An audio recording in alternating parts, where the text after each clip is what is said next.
இந்திய ராணுவத்தில் பணிபுரியும் போது 2 பிள்ளைகளும் ராவி நதியில் தவறி விழுந்து மரித்து விட்டார்கள். பிறகு அவர் மற்றும் அவர் மனைவி பிள்ளைகள் இழந்த துக்கத்தில் என்ன செய்வது என்று தெரியாமல் தவித்துக் கொண்டு இருக்கும் போது இயேசு கிறிஸ்து தரிசனம் கொடுத்து இருவரும் ஆண்டவருக்கென்று ஊழியம் செய்யும்படி அழைக்கப்பட்டார்கள். அவர்கள் செய்து வரும் சத்திய வேத ஆராய்ச்சி ஊழியம் ஆண்டவருடைய கிருபையால் வல்லமையாக நடைபெற்று வருகிறது. அவர்கள் கொடுக்கும் ஆண்டவருடைய வார்த்தையை நாம் கேட்போம்.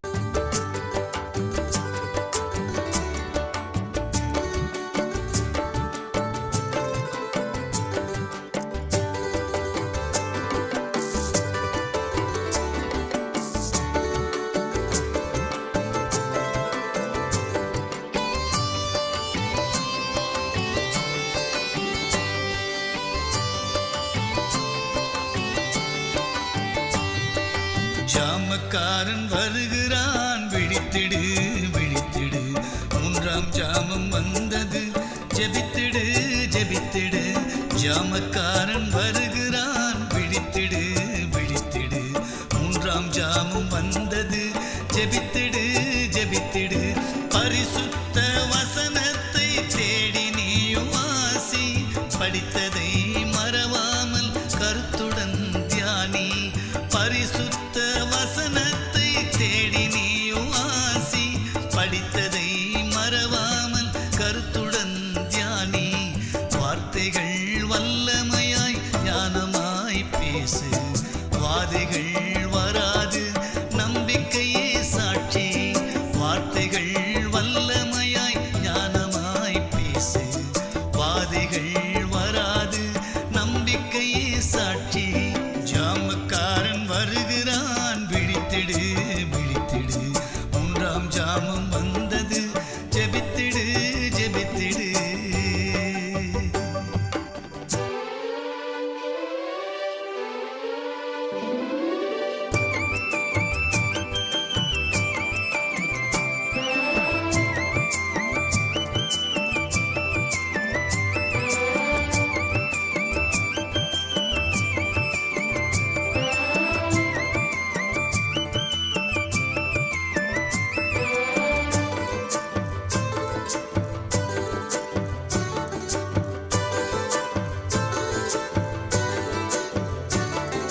ஜெப ஆவி உலகத்தில் மழையாய் பெய்யணும், ஜகத்தை ரட்சிக்கும் அக்கினி இறங்கணும்.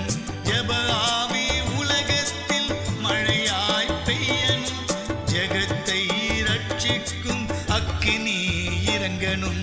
ஜெபம் செய்யும் வீரர்கள் சபையில் எழும்பணும், ஜெயம் பெற்ற ஸ்திரீகளும் முழங்காலில் நிற்கணும். ஜெபம் செய்யும் வீரர்கள் சபையில் எழும்பணும், ஜெயம் பெற்ற ஸ்திரீகளும் முழங்காலில் நிற்கணும்.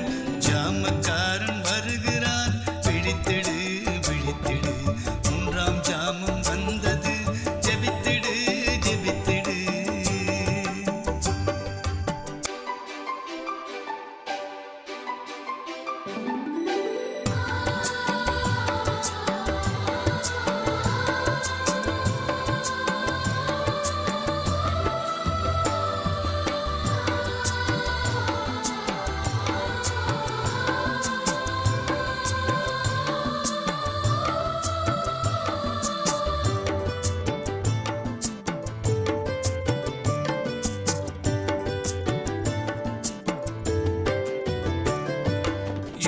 வீரன் கைகளில் சிலுவை கொடி தெரியுது, சீடன் பாடும் சங்கீதம் இமயத்தில் கேட்குது.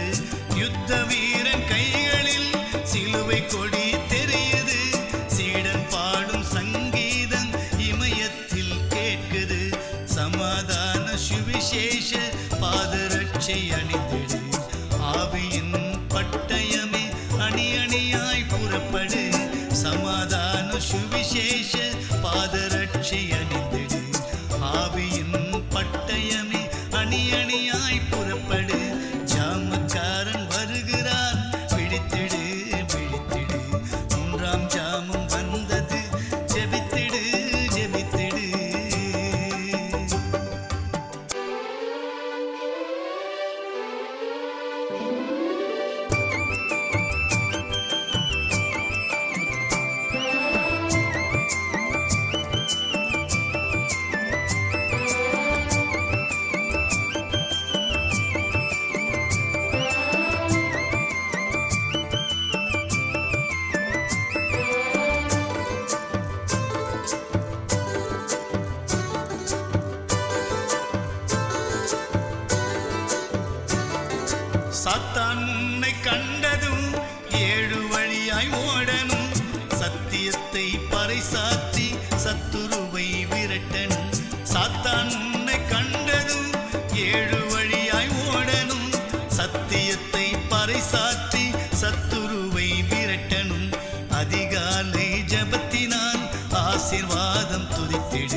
வருகிறார் காத்திரு. அதிகாலை ஜபத்தினால் ஆசீர்வாதம் துதித்திடு. மணவாளன் இயேசு கிறிஸ்து வருகிறார் காத்திரு. ஜாமக்காரன் வருகிறான் விழித்திடு மகனே. மூன்றாம் ஜாமம் வந்தது ஜெபித்திடு மகளே. ஜாமக்காரன் வருகிறான் விழித்திடு மகனே. மூன்றாம் ஜாமம் வந்தது ஜெபித்திடு மகளே. பரிசுத்த வசனத்தை தேடி நீயும் வாசி. படித்ததை மறவாமல் கருத்துடன் தியானி. பரிசுத்த வசனத்தை தேடி நீயும் வாசி. படித்ததை மறவாமல் கருத்துடன் தியானி. வார்த்தைகள் வல்லமையாய் ஞானமாய் பேசு. வாதைகள் வராது நம்பிக்கையே சாட்சி. வார்த்தைகள் வல்லமையாய் ஞானமாய் பேசு. வாதைகள் வராது நம்பிக்கையே சாட்சி. ஜாமக்காரன் வருகிறான் விழித்திடு மகனே. மூன்றாம் ஜாமம் வந்தது ஜெபித்திடு மகளே. சபை அவர் வருகையின் சன்னதியில் காணப்படும்படி ஜாக்கிரதையாக இருங்கள். முதலாவது, சபை கரையற்றவர்களாக இருக்க வேண்டும். கரையற்றவர்களாக நம்முடைய ஆவியில், ஆத்மாவில், சரீரத்தில் கரை இருக்கவே கூடாது. அல்லேலூயா. தினந்தோறும் சுத்திகரித்து நம்ம எப்போதுமே ஆயத்தமாக வச்சுக்கணும். புரியுங்களா? நம்ம தான் சபை. சபை எப்படி இருக்கணும்? சபைக்குள்ளே ஆவி, ஆத்மா, சரீரம் மூன்றை இணைக்கப்பட்ட இடத்துக்கு ஆண்டவர் என்ன சொல்கிறார்? சபைன்னு சொல்கிறார். அப்போ ஒவ்வொரு மனிதனும் ஒரு சபையாக இருக்கிறனால இந்த சபையை எப்போதும் எப்படி வச்சுக்கணும்? கரையில்லாத வச்சுக்கணும். புரியுங்களா? நம்ம கண்ணுக்குள்ளே என்ன இருக்கக்கூடாது? கலிங்க போட்டுக்கணும். வாயில் என்ன போட்டுக்கணும்? கடிவாளத்து போட்டுக்கணும். வீண் வார்த்தைக்கு இடம் கொடுக்கக்கூடாது. தேவையில்லாத நம்முடைய கண் பார்வை, புரியுங்களா? நம்ம கண் எதை பார்த்தாலும் என்ன செய்யும்? இச்சிக்கும். புரியுங்களா? அந்த இச்சையை நம்ம இருதயத்தில் உருவாகாதபடிக்கு என்ன செய்யணும்? கண் நல்லா எப்படி தெளிவான கண்ணாக இருக்கணும். தெளிந்த கண்ணாக இருக்கணும். சுத்திகரிக்கப்பட்ட கண்ணாக இருக்கணும். புரியுங்களா? தேவனுக்கு பயந்து நம்ம எதை பார்த்தாலும் அதுக்குள்ளே ஒரு பாவம் வராது இருப்பதுக்கு நம்ம என்ன செய்யணும்? இந்த கண்ணை என்ன செய்யணும்? பாதுகாக்கணும். அல்லேலூயா. ரெண்டாவது, வாயில் என்ன பண்ணணும்? வீண் வார்த்தைக்கு இடம் கொடுக்கக்கூடாது. புரியுங்களா? நிறைய தேவையில்லாத வார்த்தைங்கள்லாம் நம்ம சிலவங்க 2-3 பேர் சேர்ந்தால் என்ன பண்ணுவாங்க? இவ்வளோ நேரம் வசனத்தை வாசித்தோம். இந்த வசனத்தெல்லாம் நீங்கள் எடுத்து அதிகார ஆராய்ச்சினா என்ன, ஒரு அதிகார ஆராய்ச்சி எப்படி எடுப்பது, அந்த அதிகாரத்தை எப்படி தியானிப்பது, அதை எப்படி ஆராய்வது என்று என்ன பண்ணியிருக்கணும்? நீங்கள் சிந்திக்கணும், யோசிக்கணும், நினைக்கணும். அல்லேலூயா. ஏன் அப்படின்னா, எதுக்கு சொல்ல வரேன்னா, நம்ம வீணான வார்த்தைக்கு இடம் கொடுக்க மாட்டோம். எப்பவுமே என்ன பண்ணணும்? இதுக்குள்ளேயே போகணும். அல்லேலூயா. நீங்கள் எப்பவுமே ரட்சிக்கப்பட்டிருக்கு. நமக்கு நம்மளால் முடிஞ்சால் யாருக்காவது ஒருத்தர் சுவிசேஷம் அறிவிக்கலாம், நற்சாட்சி சொல்லலாம். நம்ம ரட்சிக்கப்பட்ட விதம், நம்ம எப்படி ஆண்டவர் ஏற்றுக்கொண்டது சொல்லலாம். இதெல்லாம் விட்டுட்டு தேவையில்லாத வார்த்தை என்ன பண்ணக்கூடாது? உங்கள் வீட்டுக்கார் சரியில்லை, நான் அந்த பஜார் உள்ள பார்த்தா அவர் வந்திருந்தார், புரியுதுங்களா? அந்த அம்மா நான் சொல்லுவாங்க, எங்கள் வீட்டுக்காரர் வீட்டில் தான் இருந்தாருங்க, இன்றைக்கி எங்கேயுமே போகல அப்படின்னு சொல்லுவாங்க. அது உனக்கு தெரியாது, நான் பார்த்தேன் அப்படின்ட்டுருவாங்க. அப்போ ஃபோன் போட்டு ஒரு தப்பான ஒரு காரியத்தை விதைக்கும் போது அது ஒரு குடும்பத்தை பிரிக்குது. அல்லேலூயா. அப்போ நம்ம எதை பேசணும்? வாயில் இப்போ கரை வந்துச்சு, பேச்சில்னா ஆயிடுச்சு, ஒரு கரையை நம்மளே போடுறோம். இது மாதிரி நம்முடைய நடையில் எங்கே போகணும், எங்கே போகக்கூடாது, தேவையில்லாத வீடுகள்லாம் என்ன பண்ணக்கூடாது. அடிக்கடிக்கு நம்ம ஒரு வீட்டுக்கு போகிறோன்னா அந்த வீடு ரட்சிப்புக்காக போகணும். நம்ம ஒரு வீட்டுக்கு போகிறோன்னா அந்த வீட்டுக்குள்ளே இயேசு பற்றி சொல்வதுக்காக போகணும். இல்லை நம்ம ஒரு இடத்துக்கு போகணும், அவங்கள நற்கிரியை செய்வதுக்காக போகணும். வேறு எதுக்குமே என்ன செய்யக்கூடாது? தேவையில்லாத காரியங்கள்லாம் வீடு வீடாக போயிடக்கூடாது. வீடு வீடாக ஃபோன் போட்டு கேட்கக்கூடாது. ஏன் அப்படின்னா ஆண்டவர் சொல்கிறாரு, கரையற்றவளாக இருங்கன்றார். 2 பேதுரு 3ஆம் அதிகாரம் 14ஆம் வசனம். ஆகியால் பிரியமானவர்களே, இவைகள் வர காத்திருக்கிற நீங்கள் கரையற்றவர்களும் பிழையில்லாதவர்களுமாய் சமாதானத்தோடு அவர் சந்நிதியில் காணப்படும்படி ஜாக்கிரதையாயிருங்கள். அல்லேலூயா. இப்போ 2 காரியத்தை சொல்ல பாருங்க. நீங்கள் கரையற்றவர்களும் பிழையில்லாதவர்களுமாய் சமாதானத்தோடு அவர் சந்நிதியில் காணணும். சமாதானத்தோடு பீஸ்ஃபுல்லாக போகணும் ஆண்டவர் சமூகத்தில். புரியுங்களா? மரணம் நமக்கு எப்போனாலும் சந்திக்கலாம். புரியுங்களா? நம்ம ஆண்டவருக்கு எப்பவுமே எப்படி இருக்கணும்? கரையற்றவர்களாக இருக்கணும், பிழையில்லாத இருக்கணும், சமாதானமாக இருந்து கற்றுக்கணும். அல்லேலூயா. நம்முடைய சமாதானத்தை நாமே கெடுத்து கொள்ளக்கூடாது. புரியுங்களா? தேவையில்லாத கடன், தேவையில்லாத பொருள்கள், தேவையில்லாத இடம், தேவையில்லாத வார்த்தை, பேச்சு, சொல்லு, தேவையில்லாத இடத்துக்கெல்லாம் போய்க்கின்னு இங்கே அங்கே அலைஞ்சு தெரிஞ்சுக்கின்னு, புரியுங்களா? அங்கே சீட்டு போடுறாங்க, இங்கே வாங்க, அங்கே பெரிய பெரிய பொருள் தராங்க இலவசமாக வாங்க. எவ்வளோ பொருளும் வந்து என்ன பண்ண போகிறோம்? மன ரம்மியமாக இருக்க கற்றுக்கொள்ளணும். இருக்குது போதுன்ற நிலைமையில் இருக்கணும். நம்முடைய இருதயத்தில் கரை வராதபடி காத்துக்கொள்ளணும். அப்போ ஆண்டோட வருகை வரப்போகிறது.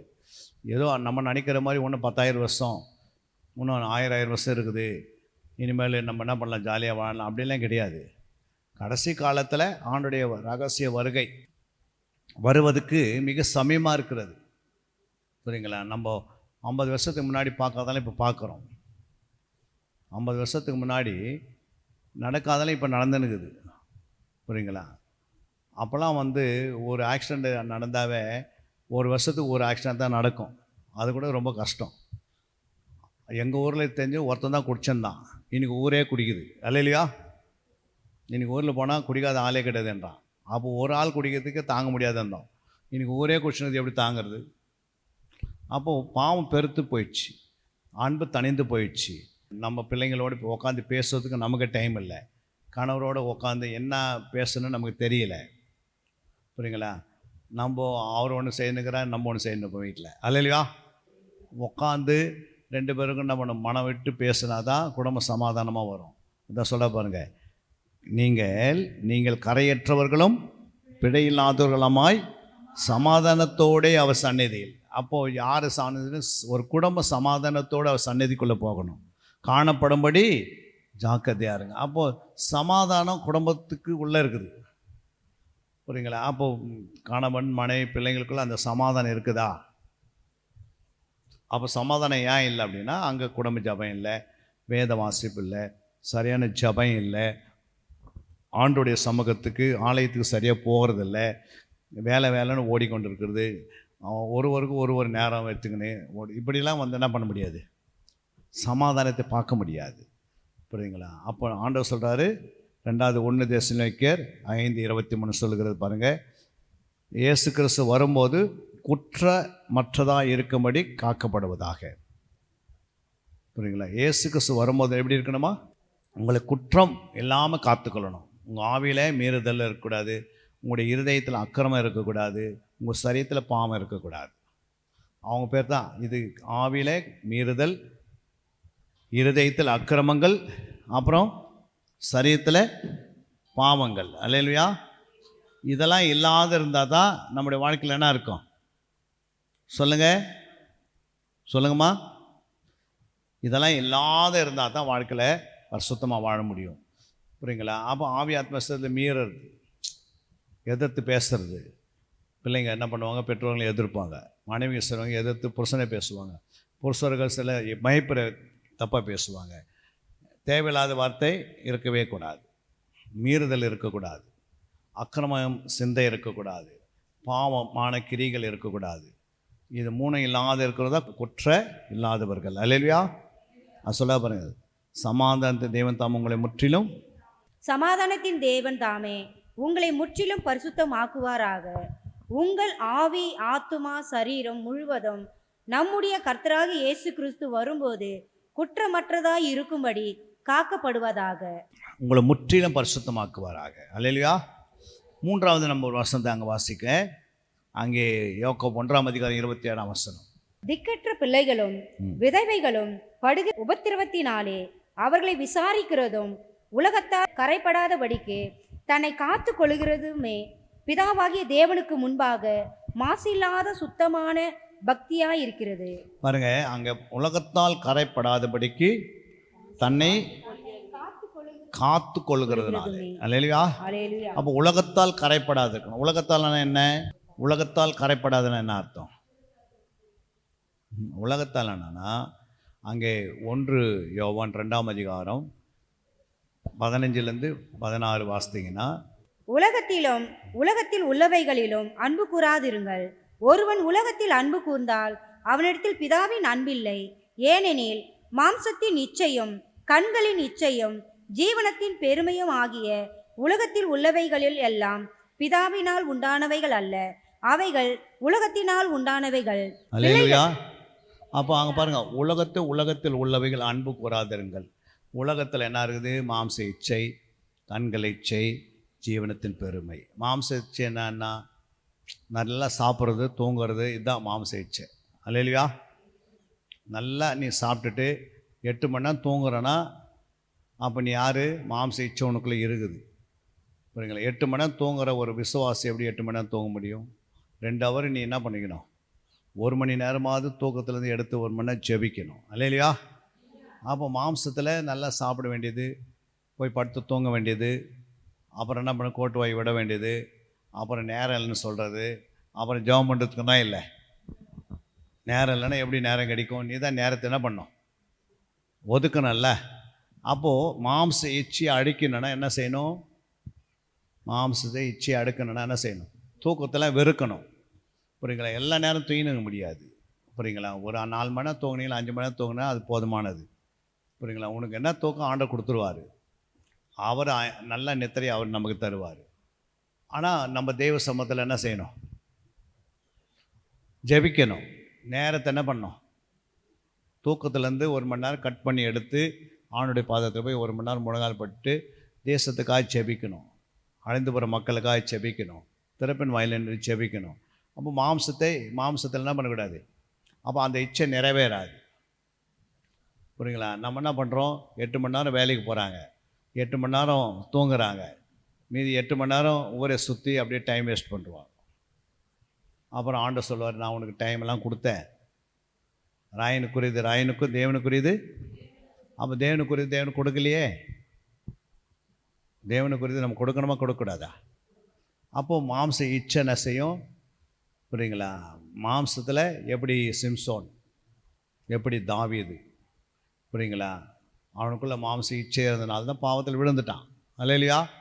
சிம்சோனுடைய சரீரத்தில் என்ன இருந்தது? மாம்ச இச்சை இருந்தது. ஒரு பெண்ணுக்கு இடம் கொடுத்தா, தாவீது ஒரு பெண்ணுக்கு இடம் கொடுத்தார். என்ன ஆச்சுன்னா தேவனுடைய நாம் தூசிக்கப்பட்டுச்சு. அல்லேலூயா. அபிஷேகம் பண்ணப்பட்டவங்க எப்படி இருக்கணும்? பரிசுத்தமாக இருக்கணும்.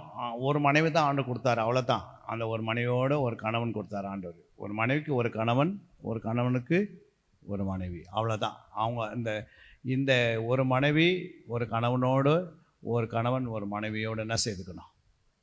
கடைசி வரைக்கும் வாழ்ந்து பரிசுத்தமாக வாழ்ந்து காட்டணும். அல்லேலூயா. அதை தான் நம்ம வாசிக்கிறோம் அங்கே லூக்கா 1ஆம் அதிகாரத்தில் 7ஆம் வசனம். அவர்கள் இருவரும் கத்தரிட்ட சகல கற்பனைகளின் படியையும் நியமங்களின் படியையும் குற்றமற்றவர்களாய் நடந்து தேவனுக்கு முன்பாக நீதியுள்ளவர்களாய் இருந்தார்கள். அப்போ அவங்களுக்குள்ள குற்றம் இல்லை. அவங்க இருவரும் எப்படி இருந்தாங்க? கணவன் மனைவி குற்றமற்றவர்களாக இருந்தாங்க. அந்த காலத்தில் இயேசுவே என்ன பண்ணல? இயேசுவும் இன்னும் பிறக்கவே இல்லை. புரியுங்களா? இயேசு இல்லாத காலத்திலேயே இவங்க எப்படி வாழ்ந்துக்கிறாங்க? குற்றமற்றவர்களாக இருந்திருக்கிறாங்க. இருவரும் எப்படி இருந்தாங்க? நீதியை செய்திருக்கிறாங்க. புரியுங்களா? தேவனுக்கு முன்னே பிரியமாக வாழ்ந்திருக்கிறாங்க. புரியுங்களா? அப்போ இந்த காலத்தில் பரிசுத்தாவியும் நம்ம கொடுக்கப்பட்ட இருக்குது. புரியுங்களா? அவங்க மாம்சத்தில் எப்படி இருந்திருக்காங்க? ஒரு நாள் அடிச்சுக்கினாங்க, பிடிச்சிக்கினாங்கலாம் இல்லை. மாம்சத்தில் கரையில்லாத வாழ்ந்திருக்கிறாங்க. அப்போ எந்த அளவுக்கு பரிசுத்தம்? சகாரியாவும் எலிசபெத் எப்படி வாழ்ந்திருக்கிறாங்க? ஒரு முன்மாதிரி. அல்லேலூயா. அப்போது கர்த்தர் பாருங்கள், நம்ம கணவன் மனைவி எப்படி இருக்கணும்? தேவையில்லாத நம்ம உபவாசம் இல்லாதுக்கிறது, புரியுங்களா? நிறைய சாப்பிட்றது, நிறைய ரெஸ்ட் எடுத்தோம்னா சரீரம் நமக்கு என்ன செய்யும்? பிசாசு தூண்டி விடுவான். அதனால தான் உபவாசம் போடணும். 72 மணி நேரம் என்ன செய்யுங்க? உபவாசம் போட்டு 3 இரவு தூங்காமல் 3 இரவு சாப்பிடாம இருக்கணுமா இருக்கக்கூடாதா? சொல்லுங்கள். அப்படிலாம் இருந்தால் தான் சரீரத்தை ஒடுக்கினா தான், கீழ்ப்படுத்தினா தான் நம்ம கட்டுப்பாட்டில் வரும். இல்லைன்னா நம்ம சரீரம் நம்ம விட்டு வெளியே போயிடும். அது இஷ்டத்துக்கு என்ன பண்ணோம், மேய ஆரம்பிச்சிடும். சரீரம் வந்து பலவீனப்படுத்தும், இச்சை தூண்டி விடும், கண்ட்ரோல் பண்ண முடியாது, பாவத்தில் விழுந்துருவாங்க. அது பிறகு பாவம் ஆத்மா கெடுத்துரும். பாவம் இச்சை என்ன செய்யும், ஆத்மாவை என்ன பண்ணும், ஆத்மா வரைக்கும் போகாதபடி சாகடிக்கும். புரியுங்களா? அதனால தான் மாம்ச இச்சை. அதனால தான் ஆண்டவர் என்ன சொன்னார், நீங்கள் உலகத்தால் கரைப்படாதபடிக்கு எப்படி இருக்கணும், கரையற்ற கரையில்லாத ஒரு வாழ்க்கை வாழ்ந்து காட்டு தான் யாக்கோபு 1:27 வாசித்தோம். அப்போ உலகத்தால்ன்றது நமக்கு தெரியணும். ஒன்று மாம்ச இச்சை, ரெண்டாவது கண்கள் இச்சை. எந்த பொருள் பார்த்தாலும் வாங்கணும்னு எண்ணம் வரக்கூடாது. அல்லையா? உனக்கு என்ன வேணுமோ வாங்கிக்கோ, அது பற்றி இல்லை. தேவையில்லாத வாங்கி மூட்டை கட்டி வச்சிடக்கூடாது. அல்லையா? தேவையில்லாத வாரி வாரி வாங்கி வச்சுக்கின்னு நகை சில பார்த்தா நகை வாங்கினே இருப்பாங்க, கோல்டு வாங்கி வாங்கி வச்சுப்பாங்க. அப்படியெல்லாம் கோல்டு என்ன பண்ணக்கூடாது, வாங்கக்கூடாது. அல்லையா? ஏன்னா ஒரு நாள் இந்த பொண்ணானது, இந்த பொண்ணை என்ன பண்ணுவாங்க, கோல்டு என்ன செய்வாங்கன்னா சி போ சி போ என்று தருவில் போட்டுருவாங்களாம். ஏன்னா அந்த அந்த அளவுக்கு அந்த கோல்டு வந்து இரும்பை காட்டிலையும், புரியுங்களா, விலை ரொம்ப குறைஞ்சிடுமா. புரியுங்களா? அப்படின்னு வசனம் இருக்குது பைபிளில். அப்போ இந்த வசனம் உங்களுக்கு தெரிஞ்சிருக்கணும். ஒரு நாள் வரும், அன்றைக்கி கோல்டு என்ன ஆகிடும், தெருவெல்லாம் வந்து கிடக்கும். நீங்கள் பார்த்தீங்கன்னா மறிச்சினே போவாங்க, மிதித்துக்கொண்டே போவீங்கன்னு வசனம் இருக்குது. புரியுங்களா? அதெல்லாம் நமக்கு தெரியாது, நம்ம அப்படியே சுற்றினக்கூடாது. காலங்கள் வரும்போது என்ன பண்ணுவார் ஆண்டவர், கோல்டு என்ன மாற்றிடுவார், கோல்டை என்ன மாற்றுவார், சீப்போன்னு கீழே போட்டுருவாங்களாம் அப்படின்னு வசனம் இருக்குது. அதனால் நமக்கு தெரியணும், தேவையில்லாத பொருளெல்லாம் வாங்கி என்ன செய்ய போகிறோம். நம்ம கஷ்டப்பட்டு சம்பாதிச்சாலும் அதை வந்து என்ன செய்யணும், அடுத்த வேலைக்காக ஊழியத்துக்காக கொஞ்சம் கொடுக்கணும், சபை கட்டுமணிக்காக கொடுக்கணும், ஆணுடைய ராயத்தை கட்டி எடுக்கணும், பொக்கிஷத்தை பொருளத்தில் போய் சேர்த்துக்கணும். அல்லையா? அப்போ இந்த கண்கள் வந்து பார்க்கறதெல்லாம் இச்சைக்கூடாது. புரியுங்களா? அதனால தான் இச்சை அடக்கணும் ஆவின் கனியில் வாசிக்கிறோம். அடுத்து 3வது என்ன சொல்கிறாரு, ஜீவனத்தின் பெருமை. பெருமை என்ன பண்ணோம், நம்ம தேவையில்லாத என்ன பண்ணோம், வாயை திறந்து நாவலில் பேசுகிறோம். என்னன்னு பேசுகிறோம் சொல்லுங்கம்மா. ஐயோ நான் கட்டிட்டேன் வீட்டை, நான் தான் படிக்க வச்சேன் உங்களை, நான் தான் உங்களுக்கு சோறு போட்டேன், நான் என்ற வார்த்தை அடிக்கடிக்கு பயன்படுத்தினே இருக்கிறான்னு அர்த்தம், பெருமை இருக்குதுன்னு அர்த்தம். அல்லையா? தன்னை பெருமையாக பேசிக்கொள்வர்களுக்கு கர்த்தர் பெருமை உள்ளவருக்கு எதிர்த்து நிற்பாராம். எல்லாமே கர்த்தர் தான் கொடுத்தாரு. உன்னை தாயின் கருவில் உருவாக்குறது கர்த்தர் தான், உன்னை வெளியே கொண்டு வந்து கர்த்தர் தான், உன்னை வாழ வைக்கிறது கர்த்தர் தான். புரியுங்களா? இந்த பூமியில் நம்ம எதுவும் கொண்டு போகவே முடியாது. புரியுங்களா? நிர்வாணமாய் வந்தோம், நிர்வாணமாக போக போகிறோம். புரியுங்களா? இந்த நிர்வாணம் போக போகிற சரீரத்துக்கு, இந்த ஒன்றில்லாது போக போகிற இந்த சரீரத்துக்கு நிறைய நேரங்களை கொடுத்து தூக்கம், நிறைய இதுக்கு என்னென்ன வேணுமோ வாங்கி எல்லாத்தையும் போட்டு இதை அலங்கரித்து இதை அழகுபடுத்தி மற்றவங்களுக்கு இச்சையை உண்டாக்கிறாங்க பாதி பேர். அல்லையா? பாதி உலகத்தில் பெண்கள் என்ன பண்ணுறாங்க, அவங்க போடுற ட்ரெஸ்ஸு, அவங்க செய்கிற பியூட்டி பார்க்கு போயிட்டு அவங்க வர்றதை பார்த்து அவங்க எதுக்கு இவ்வளோலாம் அழகுபடுத்திக்கிறாங்கன்னா, அழகு வீண். அல்லையா? என்ன சொல்கிறார் யோபு, எவ்வளோ ஒருத்தர் அழகாக இருக்கிறாங்களோ அது அவங்களுக்கு வீணாக இருக்குதுன்னு அர்த்தம், ஏதோ ஒரு சிக்க போகிறாங்க அவங்கன்னு அர்த்தம். அல்லையா? அதனால் நமக்கு முகத்தில் ஏதாவது என்ன இருக்கணும், ஏதாவது ஒரு குறை வச்சுன்னே இருக்கணும் நீங்கள். அல்லையா? ஏதாவது உங்கள் முகத்தில் ஒரு குறை இருக்கணும். உங்களை பார்க்கும்போது அவங்க என்ன பண்ண முடியாது, மறுபடியும் திரும்பி பார்க்க மாட்டாங்க. குறை இருந்தால் தானே என்ன பார்ப்பாங்களே, பார்க்க மாட்டாங்க. அல்லையா? நம்ம அப்படி இருந்தால் அப்படி தான் ஆண்டு சொன்னார், அழகு வீண் சௌந்தரம் வஞ்சனை உள்ளது. அப்படின்னா அதை வஞ்சிக்கக்கூடிய இருக்குது. சௌந்தரனான பியூட்டி பார்க்கு போயிட்டு அந்த அழகை என்ன பண்ணுறாங்க, சௌந்தரியப்படுத்திப்பாங்க. நிறைய போட்டு இதை போட்டு அதை போட்டு ஜனங்களுக்கு வந்து என்ன செய்கிறாங்க, வெறும் மாம்சம்தான் அது. மாம்சம், அந்த மாம்சத்தில் ஒன்றுமே இல்லை. புரியுங்களா? இந்த சுவாசம் வெளியே போயிடுச்சுன்னா மாம்சத்துக்கு எதனா இருக்குதாமா? புரியுங்களா? அது மாதிரி நினச்சிக்க வேண்டியது தான். சுவாசம் இல்லாத ஒரு மாம்சம்னா நம்ம நினச்ச கூடாது, அது ஒன்றுமே இல்லை. அல்லையா? நம்ம அதுக்குள்ளே ஏதோ ஒரு உயிரை வச்சு பேசக்கூடாது. மாம்சமானது ஒன்றுக்கும் உதவாது என்று எங்கே எழுதிக்கிறாரு இயேசு சொல்லியிருக்காரு 6:63 யோவானில் வாசிங்க. ஆவியை உயிர்ப்பிக்கிறது, மாம்சமானது ஒன்றுக்கும் உதவாது. நான் உங்களுக்கு சொல்லுகிற வசனங்கள் ஆவியாயும் ஜீவனாயும் இருக்கிறது. மாம்சமானது ஒன்றுக்கும் உதவாது. புரியுதுங்களா? அப்போ மாம்சமானது ஏன் ஒன்றுக்கும் உதவாது? நான் சொல்லுகிற வசனங்களுக்கு ஜீவனாகும் ஆவியும் ஜீவனமாக இருக்கிறது. இல்லை, வசனம் தான் வந்து உயிராக இருக்கிறது, வசனம் தான் வந்து ஜீவனாக இருக்கிறது, வசனம் தான் என்ன இருக்கிறது, தண்ணீராக இருக்கிறது, ஜீவ தண்ணீராக இருக்கிறது, ரத்தமாக இருக்கிறதுன்னு நமக்கு நல்லா தெரியணும். புரியுங்களா? வசனத்தை விட்டு நீ வெறும் மாம்சத்துக்கு இடம் கொடுத்துனதுன்னா அப்போ மாம்சமானது ஒன்றுக்கும் உதவாதுன்னு அவரே சொல்கிறாரு. அவர் இயேசுவே சொன்னார் இந்த மாம்சத்து குறித்து. ஃபஸ்ட்டு அவர் அப்பத்து குறித்து பேசும்போது, ஒரு நாள் என் சரீரத்தை நான் பிட்டு நான் என்ன பண்ணேன் உங்களுக்கு, என் சரீரத்தை உங்களுக்கு பிட்டு தருவேன், நீங்கள் சாப்பிடுன்னு சொன்ன பிறகு உடனே அவங்க இடரில் அடைஞ்சு இயேசு கிறிஸ்துவை விட்டு ஓட ஆரம்பிச்சிட்டாங்க. புரியுதுங்களா? ஏன்னா இந்த வார்த்தை அவங்களால என்ன பண்ண முடியல. இவர் சரீரத்தை எப்படி நான் சாப்பிட முடியும்? என்ன சொல்கிறாங்க? என் சரீரத்தை நான் என் உடம்புல இதெல்லாம் பிட்டு ஒன்று கொடுத்தா நீ சாப்பிடுன்னு சொன்னால் என்ன அர்த்தம்? அந்த வசனம் 51 வாசிங்க. நானே வானத்தில் இறங்கின ஜீவ அப்பம், இந்த அப்பத்தை புசிக்கிறவன் என்றென்றைக்கும் பிழைப்பான். நான் கொடுக்கும் அப்பம் உலகத்தின் ஜீவனுக்காக நான் கொடுக்கும் என் மாம்சமே என்றார். அப்போது யூதர்கள், இவன் தன்னுடைய மாம்சத்தை எப்படி நமக்கு புசிக்க கொடுப்பான் என்று தங்களுக்குள்ளே வாக்குவாதம் பண்ணினார்கள். அதற்கு இயேசு அவர்களை நோக்கி, நீங்கள் மனுஷகுமாரனுடைய மாம்சத்தை புசியாமலும் அவருடைய இரத்தத்தை பானம் பண்ணாமலும் இருந்தால் உங்களுக்குள்ளே ஜீவன் இல்லை என்று மெய்யாகவே மெய்யாகவே உங்களுக்கு சொல்லுகிறேன். என் மாம்சத்தை புசித்து என் இரத்தத்தை பானம் பண்ணுகிறவனுக்கு நித்திய ஜீவன் உண்டு. நான் அவனை கடைசி நாளில் எழுப்புவேன். என் மாம்சம் மெய்யான போஜனமாயிருக்கிறது, என் இரத்தம் மெய்யான பானமாயிருக்கிறது.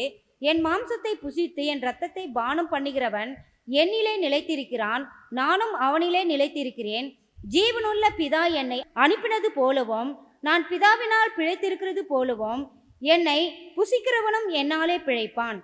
வானத்தில் இருந்து இறங்கின அப்பம் இதுவே. இது உங்கள் பிதாக்கள் மன்னாவை போல் அல்ல, அவர்கள் மரித்தார்களே. இந்த அப்பத்தை புசிக்கிறவனோ என்றென்றைக்கும் பிழைப்பான் என்றார். கப்பர்நகூமில் உள்ள ஜெப ஆலயத்திலே அவர் உபதேசிக்கையில் இவைகளை சொன்னார். அவருடைய சீஷரில் அநேகர் இவைகளை கேட்டபொழுது, இது கடினமான உபதேசம், யார் இதை கேட்பார்கள் என்றார்கள். சீஷர்கள் அதை குறித்து முறுமுறுக்கிறார்கள் என்று இயேசு தமக்குள்ளே அறிந்து அவர்களை நோக்கி, இது உங்களுக்கு இடரலாய் இருக்கிறதோ? மனுஷகுமாரன் நாம் முன்னிருந்த இடத்திற்கு ஏறி போகிறதை நீங்கள் காண்பீர்களானால் எப்படி இருக்கும்? ஆவியை உயிர்ப்பிக்கிறது, மாம்சமானது ஒன்றுக்கும் உதவாது. நான் உங்களுக்கு சொல்லுகிற வசனங்கள் ஆவியாயும் ஜீவனாயும் இருக்கிறது. மாம்சமானது ஒன்றுக்கும் அப்படின்னு அவரே சொல்லிடுறாரு. ஏன் சொல்லிடுறாருன்னா, அப்படி சொல்லிட்டு என்ன சொல்கிறார், நான் சொல்கிற வசனம் ஆவியாக இருக்குது, ஜீவனாக இருக்குதுன்றாரு. அப்போ வசனம் தான் என்னது? இப்போ வசனம் இருக்குதுன்னு வச்சுக்கோ. இந்த வசனம் வந்து ஆவியாக இருக்குது, ஜீவனாக இருக்குது. ஆவினா என்ன, ஜீவனா என்ன? என் வசனங்கள் ஆவியாக இருக்கிறது, ரெண்டாவது ஜீவனாக இருக்கிறது. புரியுங்களா? மாம்சமானது ஒன்றுக்கும் உதவாது. அப்போ அவர் சொல்கிறார் பாருங்க, அவருக்குள்ளே வந்து ஆவி ஆத்மஸ்தரை பிரிக்கிறாரு. அப்படி மாம்சம், ஆவி, ஜீவன், இது மூணுத்தையும் சொல்கிறாரு. அவருக்குள்ள இருக்கிற ஆவி ஆத்மஸ்தை பிரித்து பேசுகிறாரு. அப்போ மாம்சமானது ஒன்றுக்கும் உதவாது, நான் சொல்கிற வசனங்கள் ஆவியாக இருக்குது. அப்படின்னா வசனத்தை நீ எவ்வளோ தியானிக்கிறீங்களோ, வசனத்தை எவ்வளோ உட்கொள்கிறீங்களோ, வசனத்தை எவ்வளோ நீங்கள் அதை ஆராய்ந்து பார்க்குறீங்களோ, இந்த வசனத்துக்கு ஆவி நமக்குள்ளே என்ன பண்ணுது, நமக்குள்ளே கனெக்ட் ஆகி நமக்கு மரணத்தை என்ன பண்ணுது, நம்முடைய ஆவியில் அவருடைய ஆவி கலக்கன்னாவும் நம்முடைய ஆவி ஒடிந்து போவோம், அவருடைய ஆவி நிலைத்து இருக்கும். அப்போ நம்முடைய ஆத்மாவுக்கு என்ன பண்ணுது, நித்திய ஜீவன். அப்படின்னா என்ன, நம்முடைய ஆவியில், புரியுங்களா? ஏற்கனவே இந்த ஆவியை அவன் இழந்துட்டான். யார்? ஆதாம் வியாபாரம். பாவம் செய்யும் போது ஜீவ ஆத்மா, ஜீவ ஆவி இருந்தது. அவங்க பாவம் செய்ததுன்னா ஆத்மா வந்தது. ஃபஸ்ட்டு ஜீவ ஆத்மா, ஜீவ ஆவி இருந்தது, ஜீவ சரீரம் இருந்தது. யாருக்குள்ளே? ஆதாம் இருக்குல்ல. அவங்க பாவம் செய்தது பாவ ஆத்மாக, பாவ சரீரமாக, பாவ ஆவியாக உள்ளே வந்துடுச்சு. அது மூலம் வந்து நம்ம பிறந்து வரோம். இப்போ நம்ம அப்படியே சந்தை பிறந்து வந்து இயேசுடைய வசனத்தை இப்போ நம்ம உட்கொள்ளும் போது நமக்குள்ளே இந்த செத்துப்போன ஆத்மா உயிர் அடைந்து ஜீவாத்மா மாறுது. ஏன்னா ஜீவன் அவருக்குள்ளே ஜீவன் இருந்தது. அந்த வசனம் தான் ஜீவனாக இருக்குது. அந்த வசனம் நம்ம ஆத்மா உயிர்ப்பிக்குது. புரியுதுங்களா? அதான் சொல்கிறாரு சங்கீதம் 119:25 சொல்கிறாரு, என் ஆத்துமா மண்ணோடு ஒட்டி கொண்டிருக்கிறது, உமது வசனத்தின்படி என்னை உயிர்ப்பியும். பாருங்க, வசனத்தை அனுப்பி வசனம் தான் உயிர்ப்பிக்கிறக்கூடிய வல்லமை. என்னுடைய ஆத்மா மண்ணோட ஒட்டி கொண்டிருக்கிறது. அப்படியே நான் பாவத்தில் இருக்கிறேன், உங்களுடைய வசனத்தை அனுப்பி என்னை உயிர்ப்பியும். அன்றைக்கி வசனம் வந்து நம்ம கையில் கிடச்ச மாதிரி கிடையாது. இப்போ நம்ம கையில் எவ்வளோ வசனம் கிடச்சிருக்குது, இந்த மாதிரி அந்த காலத்தில் கிடைக்கல வசனம். அப்போ தாவீது தவிக்கிறாரு, எப்படியோ வந்து என் கண்ணை தரங்க, அதை தரங்க, இதை தரங்கன்னு இரவும் பகலும் வேதத்து மேலேயே தியானமாக இருக்கிறார். அப்போ இந்த ஆவி வந்து வசனத்துக்குள்ளே ஆவி இருக்கிறது. ஆவினா அந்த வசனம் என்ன பண்ணுது, அந்த ஜீவ சுவாசம் இருக்குது ஆவியில். என்ன இருக்குது? அந்த ஆவியில் ஜீவ சுவாசம் இருக்குது, அந்த ஆவியில் ஜீவ ஆத்மா இருக்குது, அந்த வசனத்தில் ஜீவ சரீரம் இருக்குது.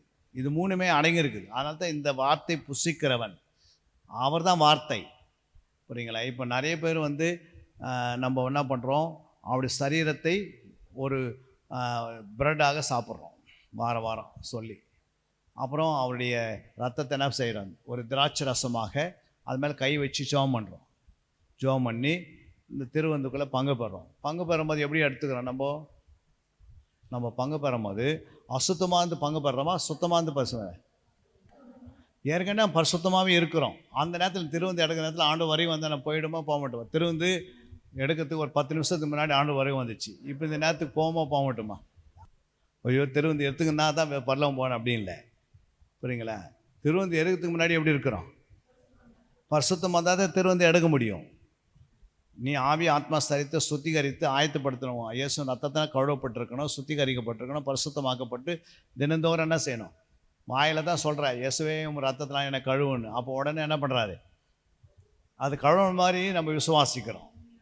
புரியுங்களா? நம்ம கழுவுன்னு சொல்லிவிட்டு கம்முன்னு உட்காந்து இல்லை, அது விசுவாச அறிக்கை செய்கிறோம். புரியுங்களா? வியாதி ஒன்று உருவாகுது, இயேசுவும் ரத்தத்தினால் அதை என்ன பண்ணுங்க, அந்த வியாதியை கழுவி எடுக்கிறேன்னா அந்த வியாதி அந்த இடத்துல பாஸ் அவுட் ஆகிடும். அதை விசுவாசிக்கணும். புரியுங்களா? உங்களுக்கு எது வந்தாலும் இந்த வசனத்தை சொல்லி இயேசுவோடைய ரத்தத்தினாலே என்னை கழுவுகிறேன், என் கண்ணை கழுவுறேன், என் காலை கழுவுறேன், வாயை கழுவுறேன்னு சொன்னால் அது வந்து கழுவப்படுது. புரியுங்களா? உங்களுடைய பல் வலி வருதுன்னு வச்சுங்க, நீங்கள் இயேசுவோடைய ரத்தத்தை என் பல்ல கழுவுறேன் அப்படின்னு சொன்னால் அப்போ பல் சுத்தமாகுமா? அந்த வலியெல்லாம் போவாதா? போயிடும். அதை விசுவாசிக்கணும். கூடவே நம்ம என்ன பண்ணுறோம், சொல்லிடுறோம், ஆனால் விசுவாசிக்கிறது இல்லை. அதனால தான் அது என்ன பண்ணுறது, விடுதலை ஆகிறதில்ல. அல்லேலூயா.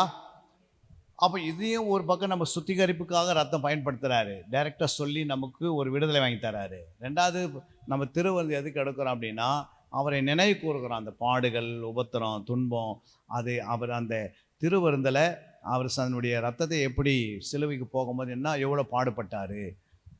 அந்த கர்ப்ப வேதனை சிலுவையில் தொங்கிக்கிறது சாதாரண அர்த்தமா? யோசித்து பாருங்கள். அவர் சிலுவையில் 6 மணி நேரம் தொங்குறாரு. அப்போ அவர் தொங்கி கொண்டிருக்கும் போது அவருடைய சரீரம் எவ்வளோ ஒரு வேதனைப்பட்டிருக்கும். அவர் கை குத்தப்பட்டிருக்குது ஆணினால், கால் ஆணினால் குத்தப்பட்டிருக்கிறது. விழாவை குத்துறாங்க. நீங்கள் அவருடைய முள் வந்து பார்த்தீங்கன்னா தலைமையில் சுட்டுப்பட்ட அந்த முள்ளினால் அது இவ்வளோ பேர் நீட்டுன்றாங்க. 1.5 அடின்றாங்க. புரியுதுங்க? பெரிய பெரிய முள்ளாக இருக்கும், ஆணி மாதிரி. அது நெத்தியில் அடிச்சா அது நெத்தியிலேருந்து கண்ணுக்குள்ளே வந்து கண்ணுலேருந்து வெளியே வருதா அப்படின்னு சொல்கிறாங்க. அவ்வளோ வேதனையாக இருந்ததான். அப்போது அதை நீங்கள் என்ன பண்ண, திருவந்து எடுக்கும் போதெல்லாம் என்ன பண்ணுறோம், நினைவு கூறுறோம். அன்றைக்கி வந்து அவங்ககிட்ட பைபிள் இல்லை, அவங்ககிட்ட எதுவுமே கிடையாது. அவர் சொன்ன இயேசுக்கு சொல்லும் போது பைபிள் எழுதி கொடுத்தா கையில் வச்சுருந்தாங்க. நடுராத்தில் போய் திருவந்து எடுக்கும் போது அவங்க கையில் என்னமா இருந்தது, யாரென்ன பைபிள் இருந்ததா? இயேசு தான் பைபிளாக இருந்தார். அப்போ சொல்ல, இதை நினைவு கூறும்படி என்ன பண்ணுங்க, செய்யுங்க. புரியுங்களா? அப்போ என்ன பண்ணுறாரு, நினைவு கூறும்படி. அப்போ நான் போயிட்டு பிறகு நீங்கள் என்ன மறந்துடக்கூடாது, இதை கண்டினியூ என்ன பண்ணுங்க, வாரம் வாரம் செய்ய இருங்க, என்னை நினைவு கூறுங்க. அப்போ வசனத்தில் வளர்ந்த பிறகு அவங்க எங்கே அடிக்கடிக்கு எடுத்தது நம்ம எங்கே பார்க்குறோம், அப்போஸ்தலர் புஸ்தகத்தில் பார்க்குறோம். எங்கே அது அடிக்கடி திருவந்தில் உட்காந்துருந்தாங்க. நம்ம அப்போஸ்தலர் புஸ்தகம் எழுதும் போது ஆவியனை இறங்கிட்ட பிறகு அவங்க ஊழியம் வளர்ந்த பிறகு பார்க்குறோம், அவங்க சபை வளர்ந்ததை பார்க்குறோம். அதுக்கு அடுத்தது பார்க்குறோம் என்னது, அற்புதம் நடந்து பார்க்குறோம். சீசத்தை பயிற்சி நிறைய பெருகி தேசமே சீசன் ஆகிட்டான். அப்புறம் தேசத்தில் பார்த்தீங்கன்னா அற்புதம் நடந்து ஸ்தானம் நடக்குது. அப்போஸ்தலர் செய்த ஊழியங்கள் அவ்வளோ வல்லமை இறங்கி ஊரே என்ன ஆயிடுச்சு, 10ஆம் அதிகாரம் முடிக்கிறதுக்கு முன்னே ஊரே ரட்சிக்கப்பட்டு ஊரே சீசன் ஆயிடுச்சு. புரியுங்களா? 8ஆம் அதிகாரத்தில் ஆரம்பம் பண்ணுறோம், அப்போ தேசமே ரட்சிக்கப்பட்டுச்சுன்றோம். புரியுங்களா? தேசத்தில் எல்லாம் சீசர் ஆகிட்டேன்றாங்க. ஒரு உணவு என்ன பண்ணல, எல்லாமே மனம் திரும்பிட்டேன்றாங்க. உலகமே அவர் பின்னாடி போச்சுன்றாங்க. அப்போ யோசித்து பாருங்கள். அப்போது ஆண்டவர் அந்த ஆவியின் இறங்கின பிறகு அவர் சொன்ன அத்தனை வருஷம் அவனுக்குள்ள ஞாபகம் வந்துடுச்சு. 3 வருஷம் சொன்னார்ல இயேசு, யாருக்கு? சீசர்கிட்ட 3 வருஷம் சொன்னால் எந்த வசனம் அவங்களுக்கு புரியல. இப்போ ஆவியின் இறங்கின பிறகு எல்லா வசனம் என்ன ஆயிடுச்சு, ஞாபகத்தில் வந்துச்சு. அப்படியே அச்சச்சு மாதிரி வந்து பைபிளை உள்ளே வச்சுட்டாங்க. இப்போது இயேசு சொன்னது எல்லாம் அவங்களுக்குள்ளே இருந்ததுனால அவங்க பேசுறது தான் நம்ம படிச்சுன்னுக்கிறோம். புரியுங்களா? ஆவியானவர் அவங்களுக்குள்ளே வந்த பிறகு கேட்டதெல்லாம் என்ன ஆயிடுச்சு. 10 வருஷத்துக்கு முன்னாடி நீங்கள் மறந்துட்ட பொருளை கூட ஞாபகத்தில் வரும். ஆவியான உள்ளந்தான்னா, பிசாசு உள்ளந்தான் நம்ம வாரத்தில் வராது. நம்ம மனசில் 10 வருஷத்துக்கு முன்னாடி ஒரு பொருளை தொலைச்சிட்டா கூட ஆவியன் உள்ளந்தான் அதை கண்டுபிடிச்சி கொடுத்துருவார். ஆவியனுக்கு அவ்வளோ வல்லமை இருக்குது. அல்லேலூயா. அதனால தான் நம்ம மேலே ஆவியன் இருக்கிறாரு. யாராவது நீ வீட்டுக்கு போகிறீங்க ஜெபம் பண்ணுறதுக்கு, இது மாதிரி எங்களுக்கு 5 வருஷத்துக்கு முன்னாடி இந்த பொருள் தொலைஞ்சிச்சு அப்படின்னா, நீங்கள் ஜெபம் பண்ணி முழங்கால போட்டு ஜெபம் பண்ணிங்கன்னா உங்கள் ஆவியன் கடை திறப்பார். திறந்து அது எந்த வீட்டில் இருக்குதுன்னு சொல்லுவார், காட்டுவார். அந்த வீட்டு அட்ரஸ் காட்டுவார். நீங்கள் உடனே இது மாதிரி வந்து இந்த வீட்டு இந்த அட்ரஸை நான் பார்த்தேன், இந்த வீட்டுக்கு நீங்கள் போங்க, அந்த வீட்டில் உங்கள் பொருள் இருக்குதுன்னு சொன்னால் எப்படி இருக்கும்? அவங்க உடனே 2 வீலர் எடுத்துக்கணும், வண்டி எடுத்துன்னு, கார் எடுத்துன்னு போகிறாங்க. அந்த வீட்டில் போய் பார்த்தா அந்த பொருள் இருக்குதான் அந்த நேரத்துக்கு. அப்போ நீங்கள் சொன்ன மேலே உங்கள் மேலே நம்பிக்கை வைப்பாங்களா, வைக்க மாட்டாங்களா? ஆவியானவர் அப்படி காட்சி அளிப்பார். அல்லேலூயா. அப்போ அந்த ஆவியானவர் உங்களுக்குள்ளே வரத்துக்கு முன்னாடி ஃபஸ்ட்டு திருவந்து எடுத்துன்னுக்கிறோம். திருவந்து எடுக்கிறதுக்கு முன்னாடி நம்ம பரிசுத்தமாகவே இருக்கிறோம். பரிசுத்தமாக இருந்தால் தான் திருவந்து என்ன பண்ண முடியும், எடுக்க முடியும். அப்போ பரிசுத்தமாக இருக்கிறவங்க பரிசுத்தமாக இருக்கிறதுக்கு முன்னாடி நம்ம என்ன அறிக்கை செய்கிறோம், தன்னுடைய குற்றங்களை தன்னுடைய பாவங்களை எல்லாம் அறிக்கை செய்து ஆலயத்தில் உட்காந்து எல்லாம் அறிக்கை செய்து எடுத்து ஆயத்தமாயிடுறோம். புரியுதுங்களா? அப்போ பரிசுத்தமானுக்கு எடுத்துக்கிறோம். அப்போ இயேசுவை நினைக்கு இருக்கிறோம். அதோடு விட்டுட்டு போயிடுறோமா? இல்லை. அதோடு என்ன பண்ணுறோம், வேதம் தான் நம்ம ஜீவ அப்பம், வசனத்தை என்னது ஜீவ அப்பம், வசனத்தை ஜீவ தண்ணீர், வசனத்தை ஜீவ ஆவி. அப்போ இதை என்ன செய்கிறோம், நம்முடைய வாழ்க்கையில் கொண்டு வந்து இருதயத்தில் சுபாவங்கள்லாம் அழிவதுக்கு எது பயன்படுத்துகிறோம், வசனத்தை பயன்படுத்துகிறோம். நம்ம ஜென்ம சுபாவங்கள் மாறவே மாறாது. அதுதான் பிசாசின் கிரிகளை அடிக்கும்படிக்கு இயேசு கிறிஸ்து வெளிப்பட்டார். அப்போ பிசாசின் கிரி எங்கே இருக்குது? அவங்க உங்களுக்குள்ள இருக்குது. சிலக்குள்ள கோபம், அது யாருடையது? ஒரு கோபம் இருக்குதுன்னு வச்சுக்கோ, அந்த கோபம் யாருடையது? பிசாசு உடையது. நீங்கள் பிசாசு வாங்கியது நீங்கள் வச்சுன்னுக்கிறீங்க உள்ள. சிலவங்களுக்குள்ள இச்சை, சிலவங்களுக்குள்ள பெருந்தீனி, சிலவங்களுக்குள்ள தூக்கம் மயக்கம், சிலவங்களை எதிர்த்து பேசுறது, சிலவங்களை அடிக்கிறது, சில கடன் வாங்க கொடுக்கறது இல்லை, சிலவங்க சீட்டு போடுறது, சிலவங்க வட்டி கொடுக்கறது, சிலவங்க என்ன பண்ணுறது லஞ்சம் வாங்குறது, லஞ்சம் கொடுக்குறது, இதெல்லாம் வந்து நார்மலாக போயினே இருக்கும் அப்படின்னு சொல்லிட்டு அதை சொல்லினே வேலை செய்வாங்க. அப்போ இந்த சுபாவம்லாம் இருக்குது பாருங்கள். இதெல்லாம் அடிக்கிறது யார்? இப்போ எனக்குள்ளே வந்து நான் வந்து இந்தியன் ஆர்மியில் வேலை செய்து ரிட்டையர்மெண்ட் ஆகி வந்துட்டேன். இப்போ எனக்கு ஒரு 6 பாட்டில் கொடுக்குறாங்க மாதம் மாதம். எத்தனை பாட்டில்? 6 பாட்டில். அப்போ 2000 எனக்கு ஆண்டவர் பேசுகிறாரு, இந்த 6 பாட்டில் என்ன பண்ணிவிடு, வாங்கக்கூடாது, குடிக்கக்கூடாதுன்னு. அப்போ நான் என்ன பண்ணிட்டேன், இந்த என் கார்டு எடுத்து உணர்த்துக்கிட்ட கொடுத்துட்டேன். அப்போ அவர் என்ன பண்ணுவார், மாதத்துக்கு எனக்கு ஒரு 500 1000 ரூபா கொடுப்பார், அவர் வாங்கிப்பார். அப்புறம் கொஞ்ச நாள் அனுப்பிறகு ஆண்டவர் சொன்னார், நீ அந்த கார்டு இருக்கிறதே கேன்சல் பண்ணினார். அப்போ நான் ஹெட் குவார்ட்டருக்கு போய் மெட்ராஸில் இந்த கார்டில் எனக்குடைய ஒயின் இருக்குது பாருங்கள், ஒயின், அந்த ஒயினை வரைக்கும் கேன்சல் பண்ணிட்டேன். ஸ்டேஷன் ஹெட் குவார்ட்டரில் எனக்கு ஒன்லி ஃபார் க்ரோசரி மட்டும் போதுன்னு. அப்போ க்ரோசரி மட்டும் வாங்கிக்கணும். என் கார்டில் என்ன பண்ணேன், கேன்டீனில் சோப்பு வாங்கிக்கலாம், பொருள் வாங்கிக்கலாம், எனக்கு ஒயின் வேணான்ட்டேன். இது 2000 என்ன பண்ணிட்டேன், 2000 ஆண்டவர் பேசுனதுக்கு உடனே ஆண்டவர் அந்த வசனத்தை தியானிக்கும் போது சொன்னார், இதை செயல்படுத்தக்கூடாது. இப்படி நான் பல சபைகளில் போய் சொல்லும் போது எக்ஸர்சைஸ்மெல்லாம் மனம் திரும்பினாங்க. மிலிட்ரிக்காரெலாம் என்ன பண்ணிட்டாங்க, அங்கங்கே மிலிட்ரிக்காரந்து மனம் திரும்பிட்டாங்க. இப்போது பெங்களூரில் போனவர் மிலிட்ரிக்காரு, அவர் ரொம்ப சந்தோஷப்பட்டார். அது ஏன் சொல்ல வரேன்னா, நம்ம அந்த வசனம் தான் போய் என்ன பண்ணுது. சார் நான் என்ன பண்ணிட்டேன், எங்களை இங்கேருந்து டெல்லிக்கு அனுப்பிச்சிட்டாங்க ட்ரைனிங்காக. அப்போ ட்ரைனிங் அனுப்பும்போது எனக்கு வந்து பயங்கரமான மூட்டு வலி இருந்தது 2000. அப்போ ட்ரைனிங்கில் போனால் அது வந்து ட்ரைனிங் ஓடி ஆகணும். புரியுங்களா? எக்ஸர்சைஸ்மேனாக இருக்கனால கொஞ்சம் ஜனங்களை வந்து என்ன பண்ணுவாங்க, மிலிட்ரிக்காரங்க கொஞ்சம் உதவி செய்வாங்க, ஓடாதபடி அங்கே உட்கார வச்சிடலாம் அப்படின்னு நான் நினச்சி போயிட்டு அந்த ட்ரைனிங் முடிச்சலாம். நாங்கள் போனோம். அங்கே போனால் அவனா பண்ணுறான், நீயும் ஓடுன்றான். எங்களையும் அவங்களுக்கு பின்னாடி என்ன பண்ணுறாங்க, 20 வயசு பின்னாடிக்கு நாங்கள் 35 வயசு ரிட்டைர்மெண்ட் ஆகி வந்து மறுபடியும் ஓடுறோம். புரியுதுங்களா? அப்போ மறுபடியும் ஓடும் போது எங்களையும் பின்னாடி ஓடுங்க, நீங்களும் ஓடணும் அப்படி. அப்போ நான் கடைசியில் நான் தான் ஓடுவேன். சார் நான் டெய்லி என்ன பண்ணேன், அப்போது பைபிள் டெய்லி வாசிப்பேன். ரட்சிக்கப்பட்ட நாட்கள் 2000 தான் ரட்சிக்கப்பட்டது. அதுக்கு முன்னாடி சிஎஸ்ஐ சபையில் வந்து ஒரு பெயர் கிறிஸ்துவனாக இருந்தேன். ஆனால் ஆண்டவருக்கு சமூகத்தில் ரட்சிக்கப்பட்டிருக்கு. அப்போ டெய்லி பைபிளை வாசிக்கிறதுக்கு, அப்போ நான் ரட்சிக்கப்பட்ட அப்போவே பைபிள் கிளாஸ் சேர்ந்துட்டேன். ரட்சிக்கப்பட்ட மாதமே சேர்ந்துட்டனால அதுக்கு பிறகு நான் என்ன பண்ணேன், அப்படியே பைபிள் படிச்சுனே இருந்தோம். இப்போ அந்த ட்ரைனிங் போனோம் 3 மாதம் என்ன பண்ணோம், டெய்லி படிச்சுனே இருப்போம். படிச்சுனே இருக்கும்போது புரியுங்களா, நான் கடைசியாக ஓடி இருந்தேன் பாருங்கள். திடீர்னு ஒரு நாள் ஒரு வசனம் என் கண்ணுக்கு வந்துச்சு. இன்னிலேருந்து உன்னுடைய கால்களை மான் கால்களை போல. அந்த வசனத்தை நான் தியானம் பண்ண சிந்திக்க ஆரம்பிச்சிட்டேன். நைட்டெல்லாம் அதே சிந்தப்பா, ஆண்டவர் என்னை பாரு மான் காலாக மாற்றிடுவார். புரியுங்களா, அப்படியே சிந்தித்து திடீர்னு என்ன பண்ணிட்டேன், அந்த ஓட்ட பஞ்சத்தில் ஓடின பாருங்க. நான் கடைசியாக ஓடினாலும் நான் தான் ஃபஸ்ட்டு ஓட ஆரம்பித்தேன். அப்போ எனக்கு பின்னாடி வந்து நிறைய பேர் முயற்சி பண்ணி கூட அவங்களால ஓட முடியல, அவ்வளோ ஸ்பீடாக ஓட ஆரம்பித்தேன். அப்போ அந்த கூட இருந்த நிறைய வெயிட் லிஃப்டர்லாம் வந்தாங்க, கூட ரன்னிங் பண்ணாங்க, வாழைப்பிள்ளைங்களா. ஐயா நீங்கள் என்ன சாப்பிட்றீங்க அப்படின்னா, நான் வசனத்தை புசிக்கிறேன் அப்படின்னேன். இது எப்போ சொல்கிறேன், அந்த ட்ரைனிங் சென்டரில். அப்போது அன்னிலேருந்து இது வரைக்கும் அந்த மூட்டு வலி எங்கே போச்சுன்னு தெரியாது.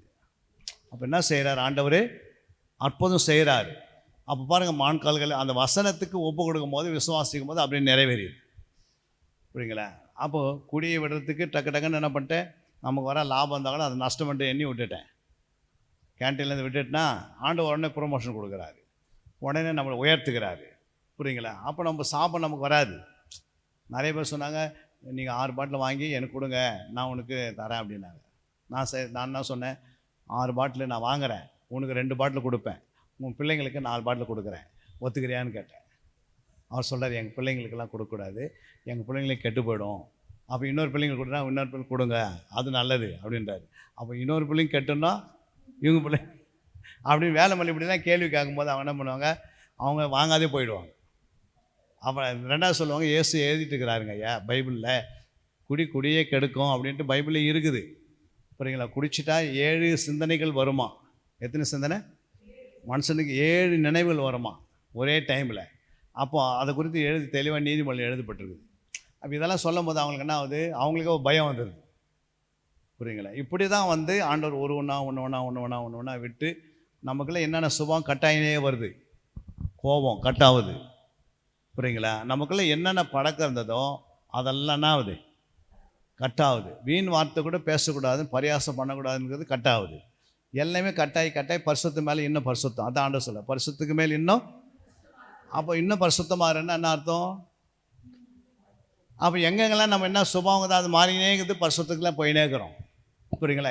என்னென்ன இடத்துல நமக்கு வந்து இப்போ கீழ்ப்படியில் கணவருக்கு கீழ்ப்படிஞ்சிட்டா பரிசுத்தம் வந்துச்சு. இன்னும் கீழ்ப்படியத்துக்கு உங்களுக்கு இன்ட்ரெஸ்ட் ஆகும்போது இன்னும் எங்கள் வீட்டுக்காருக்கு எங்கெல்லாம் கீழ்ப்படியில், எந்த இடத்துல நான் தப்பாக பேசுகிறேன், அவர் தப்பாக நினைக்கிறேன் அப்படின்னு நீங்கள் அப்படியே மனசில் நினச்சினே வந்தீங்கன்னா ஆட்டோமேட்டிக் அதுலேருந்து கர்த்தர் விடுதலை ஆக்கினே வந்தான்னா கிட்ட அவர் நெருங்குறீங்க. நீங்கள் எவ்வளோ பரிசுத்தம் ஆகுறீங்களோ அவ்வளோ அவர் உள்ளத்தில் என்ன பண்ணோம், அதுக்கு பிறகு வாயின் வார்த்தை பரிசுத்தமாக மாறுது. அப்புறம் நீங்கள் பேசும்போது அவர் பரிசுத்தமாக வராரு. அப்படியே என்ன பண்ணுறாரு, பிள்ளைங்களை, அப்புறம் சபையை. இப்படி தான் ஆண்டவர் என்ன பண்ணுறார், பரிசுத்தத்தை மேல் இன்னும் பரிசுத்தம். இன்னும் நீதி செய்கிறோம், இன்னும் என்ன பண்ணுங்க, நீதி செய். அப்போது அநேகம் செய்யிட்டேன். அப்போ என்ன, அதுவும் சபையில் தான் நடக்குது. அநேகம் செய்கிறோம் எங்கே இருக்கிறான், வெளியே இருக்கிறான். அந்த வசனம் சபைக்கு தானே எழுதுறாரு. அப்போ சபையிலே அந்த அநேகம் செய்ய இருப்பாங்க. அப்போ இந்த பரிசுத்தமாக இருக்கிறவங்க அந்த அநேகம் செய்கிற மனம் திரும்புவான், அந்த அநேகம் செய்கிற மனம் திரும்புவான். புரியுங்களா? அதுக்கு பிறகு பார்த்தீங்கன்னா நாங்கள் அந்த டெல்லியில் இருக்கும்போது திடீர்னு எனக்கு டெய்லி அவருக்கு ஒரு வசனம் சொல்ல. இப்போ நைட்டில் 9 மணிக்கு 10 மணிக்கு தூங்குற வரைக்கும் நான் என்ன பண்ணுவேன், ஏதோ ஒரு வசனத்தை பேசுவேன். இப்படியே சொல்லிடும் போது அவர் கேட்பார், போதுமான்னுவார். எவ்வளோ வசனம் நீ சொல்லு. அவர் விடுறதில்லை. புரியுதுங்களா? இப்படியே சொல்லி திடீர்னு நாங்கள் எக்ஸாமினேஷன் எழுதுகிறோம், பரீட்சை எழுதுகிறோம். பரீட்சை எழுதுற வரைக்கும் எனக்கு ஒரு தரிசனம் வருது. இவர் எழுதுகிற பரீட்சையை நான் எழுதுறது 2 பேரும் காட்டுறாரு. 2 பேரும் மார்க் போடுறாங்க. போட்ட பிறகு அதில் வந்து 50க்கு 30 வாங்குறாரு. கணக்கில் வந்து 10க்கு வந்து 0 வாங்குறாரு கணக்கில். அப்போது நான் சொன்னேன், வெடிகாலம் வந்துச்சு. இப்போ நான் உடனே சொல்லிட்டேன், ஐயா நீங்கள் வந்து எக்ஸாமினேஷன் எழுதும் போது என்ன பண்ணாதீங்க, கணக்கு மட்டும் போடாதீங்க, அதில் வந்து நீங்கள் 0 வாங்குறீங்கன்னு. அதெல்லாம் எனக்கு நல்லா தெரியும் அப்படின்னாரு. எனக்கு நான் ஒன்று அப்படியே நான் 100% செய்வேன். இல்லை, எனக்கு ஆண்டவர் கடவுள் வந்து தரிசனம் காட்டினார். உங்களுடைய அந்த எழுதுகிற பரீட்சை பேடில் பார்க்குறேன் நான், உங்கள் மார்க் ஷீட்டில் அதில் கணக்கில் 10க்கு 0 வாங்குறது அப்படியே காட்டுறாரு, 50க்கு 30 வாங்குறதை காட்டினாரு அப்படின்னு சொல்லிட்டு இது 1 மாதத்துக்கு முன்னாடி வந்துடுச்சு. இப்போ 1 மாதம் ஆன பிறகு என்ன பண்ணோம், எக்ஸாமினேஷனில் உட்காடுறோம். எழுதி எல்லாம் முடிச்சுட்டு பேப்பர்லாம் கொடுத்துட்டு வந்துட்டாங்க. கொடுத்துட்டு என்ன பண்ணிட்டேன், இப்போ நீங்கள் என்ன சார் எழுதுனீங்களா, கணக்கு போட்டிங்களா, நல்லா இருந்தது கணக்கு நான் போட்டேன் அப்படின்னாரு. ஐயோ, அப்படி இப்போ தப்பான விட ஒரு முறை சொன்னால் நான் செய்து அப்படி செய்வார் சார், எனக்கு தரிசனம் காட்டார்ல அதில் 0 தான் இருக்கும் அப்படின்றேன். ஏன்னா சொல்லிட்டாரே, அவர் ஒரு நாள் போய் சொல்ல மாட்டார் அப்படின்னு இந்த வார்த்தைலாம் சொல்ல வரேன். இப்போ எக்ஸாமினேஷன் முடிஞ்சு பேப்பர் கொடுக்கறதுக்கு எங்களை கூப்பிட்றாங்க. கூப்பிட்டு எல்லாம் டேபிளில் ரைட்டாக உட்காந்துக்கும் போது ஒருத்தர் பேர் கூப்பிட்றாங்க. கூப்பிட்டு அவர் பேர் வைரவன் 50க்கு 30 மார்க்குன்றாங்க. எத்தனை? இந்த 50க்கு 30 எப்போ காட்டார்? 3 மாதத்துக்கு முன்னாடியே காட்டார். புரியுதுங்களா? பேப்பர் வாங்கின்னு பார்த்தா அந்த பேப்பரில் கணக்கில் அவர் 10க்கு 0 அப்படியே இருக்குது. அந்த நான் பார்த்தது அப்படியே இருக்குது பாருங்கள். புரியுதுங்களா? அவரே ஸ்டன்னாகி என்ன பண்ணிட்டாரு, அவரே பயந்துட்டார். என்னடா இது, இவர் எது சொன்னாலும் கரெக்டாக நடக்குதே. புரியுது? அப்போ நிறைய பேர்களுக்கு நான் எது சொன்னாலும் அப்படியே நடக்கும். நான் ரிட்டைர்மெண்ட் ஆகும்போது மட்டும் 1000 பேர் வந்தாங்க. எத்தனை பேர்? 1000 பேருக்கு 2.5 லட்சத்தில் கிட்டத்தட்ட 2.5 லட்சத்தில் செலவு பண்ணி அவங்களுக்கு சிக்கன் பிரியாணி போட்டு நல்லா இது பண்ணி மிலிட்ரிக்கார் எல்லாரையும் கொண்டு வந்தேன். ஆஃபீஸர் எல்லாமே வந்தாங்க. ஏன் சொல்ல வரேன்னா, ஆண்டவர் வந்து இவங்களை எப்படியாவது வசனத்தை சொல்லணும். இவங்களுக்கு இந்திக்காரங்களுக்கு மற்ற ஆஃபீஸருங்களுக்கு வசனம் சொல்லணும். இதுக்கு என்ன பண்ணணும்னு ஐடியா போட்டு நான் என்ன பண்ணேன், அந்த பேனர் வச்சுங்க பாருங்கள். ஒரு பேனர் வந்து 8க்கு 10ன்னு வச்சு அதில் வசனம் ஹிந்தி, இங்கிலீஷ், தமிழ், என்னென்ன வசனம் சொன்னாரோ அத்தனை வசனங்கள் அவங்க 2 வீலர் விடுறாங்க பாருங்கள். ரோட்லேருந்து அப்படியே இங்கே தான் நடந்தது ஆவடியில். அந்த மெயின் ரோட்டில் அப்படியே போர்டை வச்சுனே வந்து அவங்க வந்து சாப்பிட்ற வரைக்கும் போர்டு இருந்தது. எல்லா வசனம் அது மேலே அவங்க கண்ணுக்கு பளிச்சுன்னு வசனம் பெருசாக எழுதி வச்சுட்டேன். புரியுங்களா? எல்லாம் அது வசனம் படிச்சுனே வந்தாங்க. எப்படியோ சுவிசேஷம் என்ன பண்ணிடுச்சு. புரியுங்களா? நாங்கள் யாருமே வந்து எனக்கு தெரியாது ஆஃபீஸில். இது வந்து எங்கள் செக்ஷனில் ஒரு 20-30 பேர், இல்லை ரோட்டில் என்ன போனால் வணங்க சார்னு சொல்லுவோம், அவ்வளோதான். ஆனால் அந்த ஒர்க்கரில் 1000 பேர் எல்லாமே வந்துட்டாங்க. ஏன்னா எல்லார் பேரும் எழுதி எல்லார் பேரும் மேலே என்ன பண்ண அவங்க பேர் ஒட்டி எல்லா டேபிளும் கொண்டு போய் வச்சிட்டோம் நோட்டீஸு. புரியுங்களா? அவங்க என்ன பண்ணாங்க, என்னால் என் பேரே தெரியாது வரைக்கும் எப்படி இவங்களுக்கு தெரியும் சொல்லிவிட்டு அப்படி எல்லாம் என்ன பண்ணிட்டாங்க, வந்துட்டாங்க. அன்றைக்கி 1/2 நாள் லீவை விட்டாங்க. அது மாதிரி ஆண்டவருக்கு நீங்கள் வசனத்தை மேலே என்ன பண்ணியிருக்கணும், என் வசனங்கள் ஆவியாகும் ஜீவனமாக இருக்கிறது. அப்போ கரைத்திரை இல்லாத நீங்கள் இருக்கணும்னா என்ன செய்யணும், இந்த வசனங்களை அறிக்கை செய்துனே இருக்கணும், தியானம் பண்ணினே இருக்கணும், இந்த வசனம் ஆராய்ந்து வாசினே இருக்கணும், இந்த வசனத்தை மேலே பசிதாக இருக்கணும். இப்போ இந்த வசனம் என்ன பண்ணணும், மற்றவங்களுக்கு போய் என்ன செய்யணும், சொல்லணும். அல்லேலூயா. அங்கே சொல்ல பாருங்க, பிலிப்பியர் 2ஆம் அதிகாரம் 15ஆம் வசனம். கோணலும் மாறுபாடுமான சந்ததியின் நடுவிலே குற்றமற்றவர்களும் கபடற்றவர்களும் தேவனுடைய மாசற்ற பிள்ளைகளுமாய் இருக்கும்படிக்கு எல்லாவற்றையும் முறுமுறுப்பில்லாமலும் தர்க்கிப்பில்லாமலும் செய்யுங்கள். மேலும் உங்கள் விசுவாசமாகிய பலியின் மேலும் ஊழியத்தின் மேலும் நான் வார்க்கப்பட்டு போனாலும் நான் மகிழ்ந்து உங்கள் அனைவரோடும் கூட சந்தோஷப்படுவேன். ஆமென். போதும். ஆண்டவர் என்ன சொல்ல பாருங்க, அங்கே கபடற்றவர்களும் தேவனுடைய மாசற்ற பிள்ளைகளமாக இருக்கும்படி. ஆண்டோடைய வரிகள் எப்படி இருக்கணும், கபடற்றவங்களாக இருக்கணும். புரியுங்களா? இந்த புறா இருக்குது பார்த்தீங்களா, அது எப்படி இருக்குமா, கபடற்றதாக இருக்குது. ஏன்னா அதுக்குள்ளே பிச்சை இருக்காது. அப்போது நமக்குள்ளே இருக்கிற அந்த கசப்பான பிச்சை அழிஞ்சு போயிடணும். நமக்கெல்லாம் கசப்பு இருக்கக்கூடாது. கசப்பான செய்யும், மற்றவங்களுக்கு போராமை உண்டாக்கி தரும். ஒருத்தருக்குள்ளே கசப்பு வந்துச்சுன்னா அவங்களுக்கு தேவையில்லாத பேசும். நமக்கெல்லாம் கசப்பு இருந்தால் சும்மாவே தூண்டி விட்டுருவாங்க. அவங்கள குறித்து ஏதாவது சொல்லி அந்த அக்கா சரி கிடையாது, அந்த சகோதரர் சரி கிடையாது, அவர் சரி கிடையாது, இவர் சரி கிடையாதுன்னு அது என்ன பண்ண பேசினே இருக்கும். புரியுங்களா? அப்போது நம்மளுக்குள்ளே வந்து கபடற்ற ஒரு இருதயம் நமக்குள்ளே வரணும். எப்படி இருக்கணும் சொல்லுங்கம்மா? இயேசு ரத்தத்தினால் கழுவப்படணும், சுத்திகரிக்கப்படணும், வசனத்தினால் கழுவப்பட்டுனே இருந்தால் தான் இருதயம் எப்படி இருக்கும், கபடற்றதாக மாறும். புரியுங்களா? இல்லைன்னா கபடாக மாறிடுது. கபடம் தான் வரையில் போக முடியாது. சும்மா நான் ஞானஸ்தானம் எடுத்துட்டேன், அப்புறம் நான் திருவந்து எடுத்துட்டேன், என்னை பரலோகத்தில் கொண்டு போன எடுத்துன்னு போவாரா சொல்லுங்கம்மா? ஞானஸ்தானம் முக்கியம், திருவந்து முக்கியம். அதே போல் கபடற்றது இருக்குதோ, கபடற்ற இருக்குதோ முக்கியம், மாசற்றா இருக்குதோ முக்கியம், குற்றம் இல்லாத இருப்பதோ முக்கியம். இல்லைங்க நான் திருவந்து எடுத்துட்டேன், நான் இஷ்டத்துக்கு எப்படி இருப்பேன், என் இஷ்டம் போல் இருப்பேன்னா என்ன பண்ண முடியாது? போக முடியுமா? போகவே முடியாது. ஏன் அப்படின்னா ஆண்டவர் அப்படி சிஸ்டத்தை எழுதி வச்சிருக்கிறாரு. நிறைய பேர் என்ன பண்ணுவாங்கன்னா, நீ எப்படின்னா வாழ்ந்துக்கோ, நீ எப்படின்னா பாவம் செய்துக்கோ, எப்படின்னா நீ சுற்றிக்கோ, நீ வாரம் மாதத்துக்கு என்ன பண்ணிவிடு, ஒரு நாள் திருந்து மட்டும் வந்துடு, திருந்து வந்துங்க, திருந்து எடுத்துன்னு போயிடுங்க அப்படின்வாங்க. திருந்து மட்டும் ஜனங்க ஃபுல்லாக இருக்கும், புரியுங்களா? ஆனால் அவங்களுக்குள்ளே பார்த்தோன்னா எல்லா வீட்டில் சண்டை, போராமை, எரிச்சல், பக்கத்து வீட்டில் கடனை, இது அதுன்னு தேவையில்லாதெல்லாம் இருக்கும், புரியுங்களா? அவங்க என்ன பண்ணுவாங்க, திருந்து எடுத்துட்டா பல்லது போய் இப்படி ஒரு கனவு கண்டுப்பாங்க. ஆண்டோட வருகை வரும்போது என்ன பண்ண முடியாது, கைவிடப்படுவாங்க, புரியுங்களா? நீ திருவந்து இயேசுடைய அப்பத்தையும் அந்த திராட்சை ரசத்தை பானம் பண்ணது மட்டுமல்ல, அதை நினைவு கூறும்படி அது மட்டுமல்ல, ஞானஸ்தானம் ஆவினாலும் பிறக்கணும், ஜலத்தினாலும் பிறக்கணும், அக்னினாலும் பிறக்கணும். கூடவே என்ன செய்யணும், கபடற்றவங்களாக இருக்கணும், மாசற்றவங்களாக இருக்கணும், இருதயத்தில் குற்றமில்லாத இருக்கணும், மற்றவங்களுக்கு முன்னாடி பரிசுத்தமாக வாழணும், பரிசுத்தத்துக்கு மேல் இன்னும் பரிசுத்தத்தில் வளரணும். அப்போ அவருடைய சன்னிதானத்தில் நம்ம போய் நிற்கும் போது எப்படி நிற்கணும், ஜீவ பலியாக நிற்கணும். எப்படி? அப்போ ஜீவ பலி எப்படி இருப்பாங்க, பரிசுத்தமாக. அல்லேலூயா. தன்னை ஜீவ பலியாக ஒப்பு கொடுக்கணும். ஈசாக்கு கொண்டு போய் பலி செலுத்தும் போது எப்படி போய் நிற்கிறான், ஈசாக்கு பலி கொண்டு போகும்போது எப்படி போனான், கரையோடு போனான், துர்குணத்தில் போனான், எப்படி போனான், இல்லை நடந்து போனான். அவன் எப்படி போனான், தேவ சமூகத்துக்கு போகிறான். பலிக்கு போகும்போது எப்படி போகிறான்,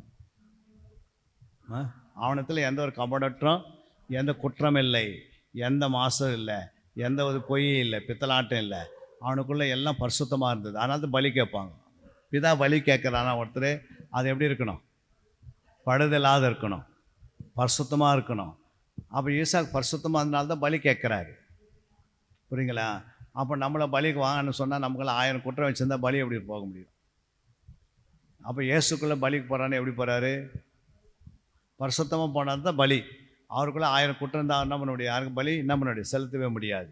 அப்போ ஒரு ஆடு மாடு பலிக்கு போகுதுன்னா எப்படி போகணும், ஊனமாக இருக்கக்கூடாது, நொண்டின்னு போயின்னு இருக்கக்கூடாது, புரியுங்களா? உடம்பெல்லாம் வீங்கி கிடக்குது, புரியுங்களா? கொஞ்சம் கண்ணு தெரியல, காது கொஞ்சம் கேட்குது ஆடு, புரியுங்களா? அது அசை போகிறதில்ல, அந்த ஆட்டை பலி செலுத்தினா ஆகும்.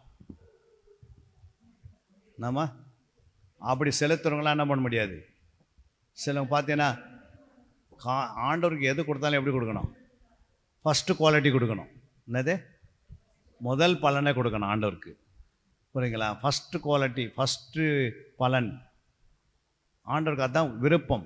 எது விருப்பம், ஃபஸ்ட்டு குவாலிட்டி தான் விருப்பம். அப்போ ஃபஸ்ட்டு குவாலிட்டி நம்ம கொடுக்குறோமா? காயினும் ஆபேலும் பலி செலுத்தினாங்க. எப்படி செலுத்தினாங்க?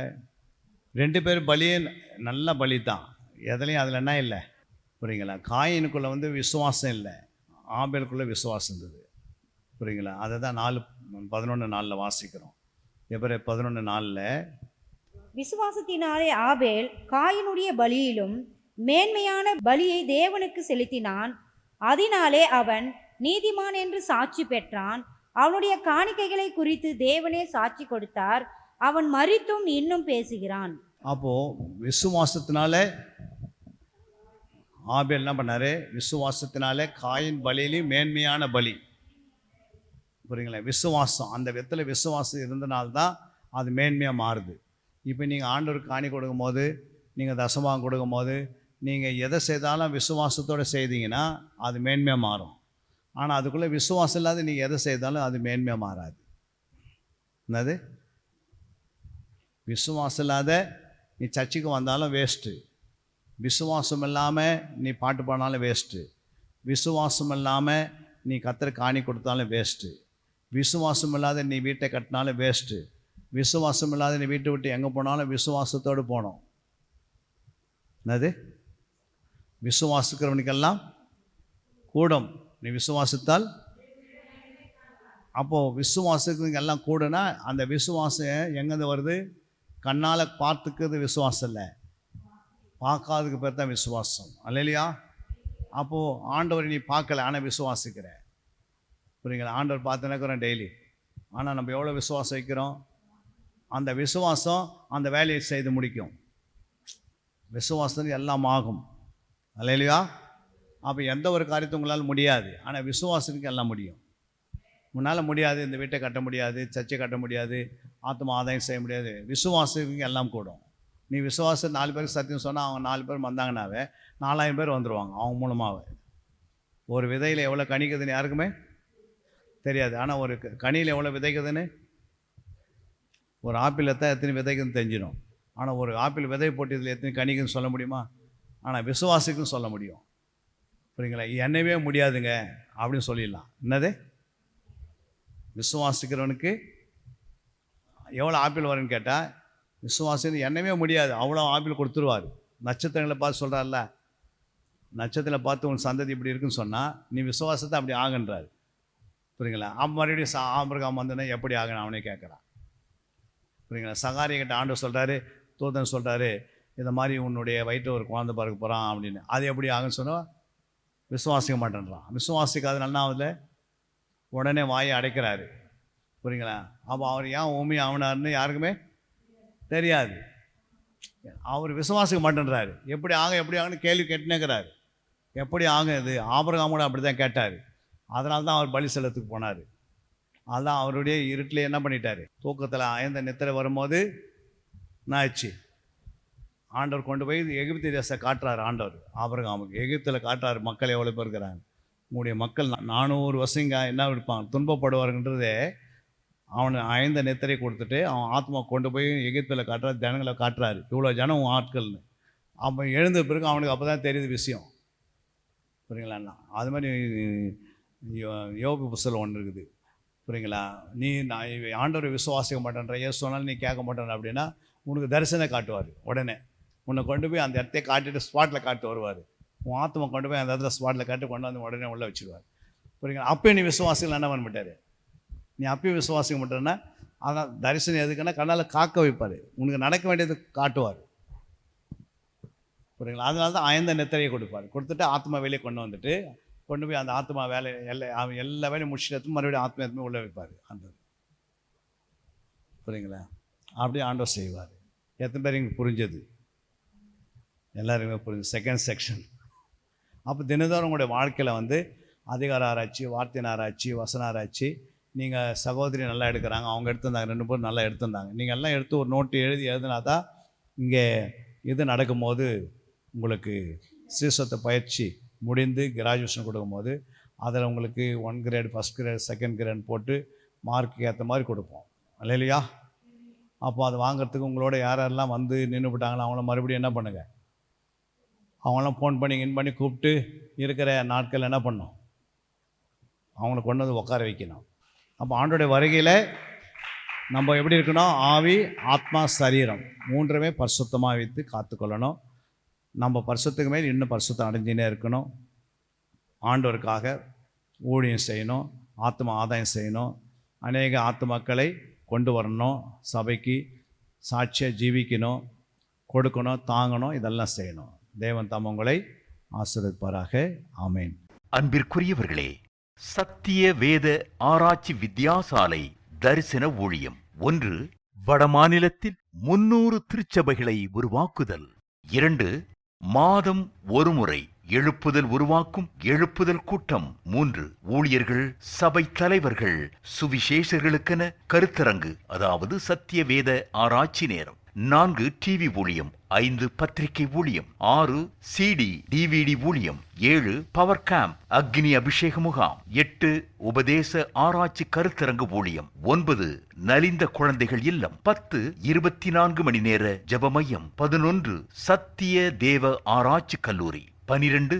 சிறுவர்கள் உருவாக்கும் ஊழியம். 13. மருத்துவ முகாம். 14. ஜெயில் ஊழியம். 15. கைப்பிரதி ஊழியம். 16. கிராம ஊழியம். 17. மிஷனரியை உருவாக்கும் ஊழியம். 18. நன்றி துதி ஆராதனை கூட்டங்கள். 19. சமூக நலப்பணிகள் ஊழியம். 20. இன்டர்நெட் மூலமாக ஆன்லைன் படிப்புகள். இது விரைவில் வரவிருக்கின்றது. 21. தேவனுடைய வருகைக்கு ஆயத்தப்படுத்துதல். இதனுடைய நோக்கங்கள்: 1 கோடி சீடர்கள் உருவாகுதல், 1 கோடி ஜாமக்காரர்கள் உருவாகுதல், 1 கோடி யுத்த வீரர்கள் உருவாகுதல், 1 கோடி ஊழியர்கள் உருவாகுதல். தரிசனத்தை அவன் கண்டபோது அவர்களுக்கு சுவிசேஷத்தை அறிவிக்கும்படி கர்த்தர் எங்களை அழைத்தார். புறப்பட்டு போக பிரயத்தனம் பண்ணி. அப்போஸ்தலர் நடபடிகள் 16:10.